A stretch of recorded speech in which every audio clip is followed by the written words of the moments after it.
And here we go again in the second round of the NBA draft. The Miami Heat back on the clock. According to Shams, they are picking up Pelle Larsson at number 44 overall. A guy who I think has some tremendous upside, but also has shown the ability to be a really good player. And if it can translate to the NBA level even just a little bit, this could be a steal in the second round of this year's NBA draft. Now, in this video, I wanted to break down everything you need to know about Pelle Larsson, who he is as a player, what he adds to the team, and most importantly, his strengths and weaknesses coming out of the NBA draft. Now, before we jump into the video, do me a big favor, guys. Hit the like button, not only so we can get this video out to more Heat fans around the world, but also subscribe to the channel if you're new. It's free, it doesn't cost anything, and we will be covering Miami throughout the entirety of the offseason, training camp, summer league, preseason, regulars, everything you could think of, we've got you guys covered. Now, with that being said, let's talk a little bit about Pelle Larsson. Now, he is 6'5", reminds me a lot of a guy like, Christian Brown, right?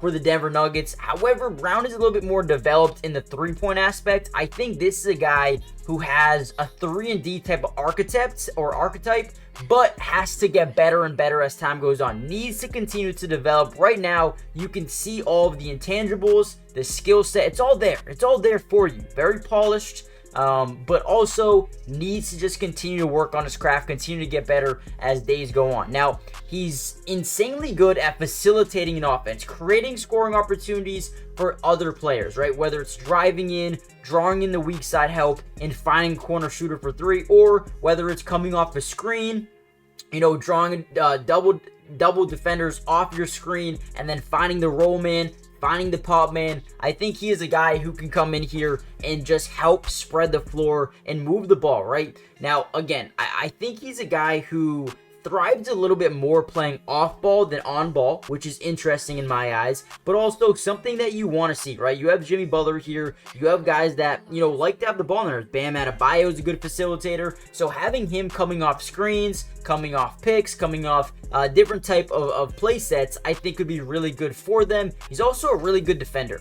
Again, he fits that 3-and-D, archetype. And I think if he continues to get better and better in, really becomes conservative with the basketball, doesn't turn the ball over too much, this guy could be really, really good. Very unselfish, knows how to read the floor, has good court mapping ability, knows how to get over or under screens when need be. This is a guy that knows a lot about the game of basketball and is very, very smart as well. So to get him here at the 44th overall pick is very, very, it's lit. It's good here for the Miami Heat, right? Weaknesses wise, I feel like, again, just needs to be more consistent. And if he can do that, this dude's going to be a stud. This dude's going to be really good for them. Another one of those guys that they find late in the draft and end up becoming really good, man. They just know how to draft here in Miami, so you got to give him credit. Hit the like button, subscribe if you're new, join the family, and I'll see you guys in the next Heat update. Peace.